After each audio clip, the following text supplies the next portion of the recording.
Hey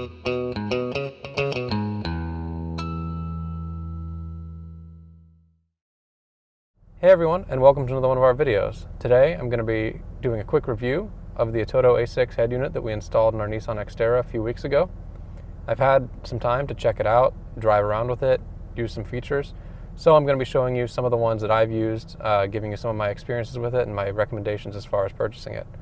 So, to begin with, generally what we're using this for is music. That's what we bought it for. We bought it for connectivity so we could connect our phones, be able to put an SD card in it, etc. One thing that I've noticed, at least with my iPhone and some other iPhones that I've tried to connect with it, because that's all I have to access, is that the Bluetooth function works, it pairs and everything, but the music, there's a little bit of distortion in it. So if you're planning on using Bluetooth with an iPhone, it may or may not work properly. I'm not sure if there's a workaround for that. I'm not sure if it's a hardware issue, a software issue. I don't even know if it's on the iPhone side or the stereo side. It's just not something that I've gone further in depth into, because I've been using an SD card for music. So it has an SD card slot right there on the front. Use the music app right there. I'm not going to open that because there's music in there and it's copyrighted music, so this video would be flagged. But it's there. Basically all you do is drag your iTunes library onto an SD card and put the SD card into the stereo. It'll prepare the SD card as far as the Android operating system preparing the card for its use. And then voila, you'll have a bunch of music that you have access to through that music app. I'm going to be looking for a different music app because I don't quite like the operation of the stock one, but you know, that's something that you can do because, again, this is an Android head unit, and if you go to the main menu, you have the Google Play Store there. So you can download any Android apps that'll run on your Android phone onto the head unit.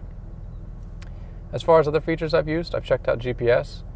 It seems to work okay. One thing that I've noticed is that you might be driving down the road and it'll have to recalculate when you're just going straight down a straight street. It'll think that you've turned occasionally. Not sure if that's a hardware or software issue. My guess is that it's probably a software issue because of the way that I've installed the antenna for the GPS. It's up here in this plastic compartment, and it has a straight shot through plastic and through the windshield, so there's no shielding issues as far as that antenna is concerned. Hopefully it's a software issue. Maybe there's going to be an update for Google Maps. I don't know. Other than that, we've used the auxiliary cord app. That works perfectly. The head unit comes pre-installed with Torque, which is an OBD scanning app. We don't have a Bluetooth OBD2 scanner, but I've used the app before in the past on phones and using scanners in other people's vehicles. That app works really well, and that's a really nice thing to have if you want to have gauges on your dash, something like that. We have also used the radio app. Again, works perfectly, exactly as expected. It's pretty easy to use. Again, not going to open it up because of the whole copyrighted music thing, but nonetheless, it's there, works properly. As far as anything else is concerned, it's pretty easy to set up. You know, you have your typical Android settings menu as far as all of these settings are concerned. You set your date and time through Wi-Fi. Another thing to mention is that Wi-Fi works perfectly, connects right to my home network, no issue there. And that's about it.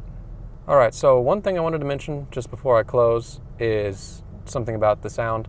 The sound put out of this is actually pretty good. The built-in amplifier's quite nice, especially compared to a stock stereo. I had concerns at the beginning about distortion issues and clipping. Turned out not to be an issue with the actual head unit itself. Again, that was the whole Bluetooth thing going on. Still haven't found a solution to that. I haven't done enough testing with enough sample of phones to really know what the root cause of it is. But I'll let you guys know if we have any solution to that in the future. Other than that, I wanted to mention that as far as EQ settings are concerned, that's what I found to be the best, the rock EQ setting. A lot of the ones like dance and pop, they're really, really bass heavy and they mute a lot of your mids and highs. Rock is pretty good as far as boosting a little bit of bass, but also keeping your mids and highs intact. So with that pretty much covers everything with this head unit. If you have any questions, let me know in the comments. Thank you for watching, and I'll see you in the next video.